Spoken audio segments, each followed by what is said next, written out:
अवधूत चिंतन श्री गुरुदेव दत्त श्री स्वामी समर्थ. आपण सर्व स्वामींचे भक्त आहोतच, त्याप्रमाणे आपण बाकी देवी देवतांचे सुद्धा भक्त आहोत.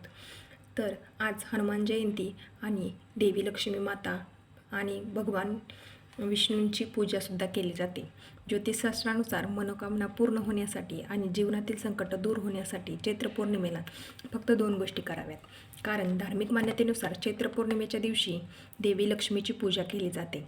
या दिवशी देवी लक्ष्मीची पूजा केल्याने देवी प्रसन्न होते आणि सुखसमृद्धीचे आशीर्वाद देते. चैत्र पौर्णिमेला प्रभू रामभक्त हनुमानाचा सुद्धा जन्म झालेला आहे. म्हणून आज आपण हनुमान जयंतीचा उत्सव साजरा करणार आहोत. हिंदू कॅलेंडरनुसार हिंदू नवीन वर्षाची पौर्णिमा चैत्र पौर्णिमेच्या शुक्ल पक्षात येते. याला चैत्र पौर्णिमा किंवा चैतनी पूनम असेही म्हटले जाते. चैत्र पौर्णिमा ही तिथी भगवान विष्णू आणि देवी लक्ष्मी माता यांच्या उपासनेसाठी समर्पित मानली आहे. अशा स्थितीत चैत्र पौर्णिमेची तिथी आणि पूजेची पद्धत काय आहे, चला तर मी तुम्हाला सांगते. पंचांगणानुसार चैत्र पौर्णिमा 23 एप्रिल 2024 रोजी पहाटे 3:24 सुरू होत आहे, तर 24 एप्रिल 2024 रोजी पहाटे 5:18 समाप्त होईल. धार्मिक मान्यतेनुसार देवी लक्ष्मीसह भगवान विष्णूंची पूजा केल्याने शुभ मानले जाते. या दिवशी देवी लक्ष्मीची पूजा केल्याने देवी प्रसन्न होते आणि सुखसमृद्धीचे आशीर्वाद देते. चैत्र पौर्णिमेच्या दिवशी देवी लक्ष्मी आणि नारायणाची पूजा केल्याने सुखसमृद्धी लाभते असे म्हणतात. या दिवशी पूजा कशी करायची किंवा पूजेचा विधी काय आहे, चला तर आपण तुम्हाला सांगूया. ब्रह्ममुहूर्तावरती उठून स्नान करावे. त्यानंतर देवासमोर पाठ ठेवून त्याच्यावरती वस्त्र ठेवून देवी लक्ष्मीचा आणि नारायणाचा फोटो ठेवायचा आहे. त्यानंतर तुपाचा दिवा लावायचा आहे. पूजा करून घ्यायची आहे. शिवाय या दिवशी कनकधारणा स्तोत्र आणि त्या मंत्रांचा जप करावा.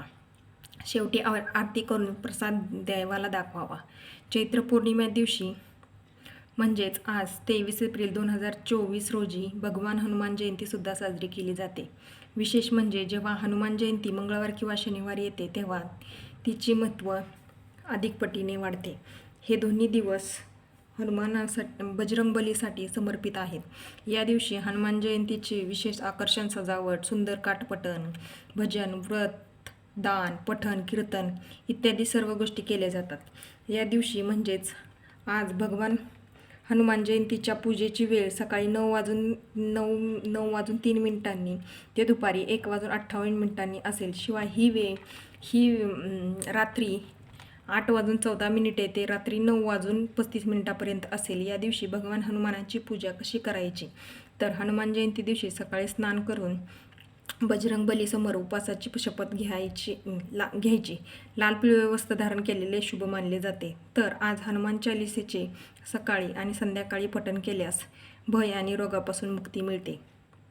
या दिवशी ओम नमो भगवते हनुमते नम या मंत्राचा किमान 108 वेळा जप करावा. माहिती आवडल्यास व्हिडिओला लाईक, शेअर आणि सबस्क्राईब करायला विसरू नका.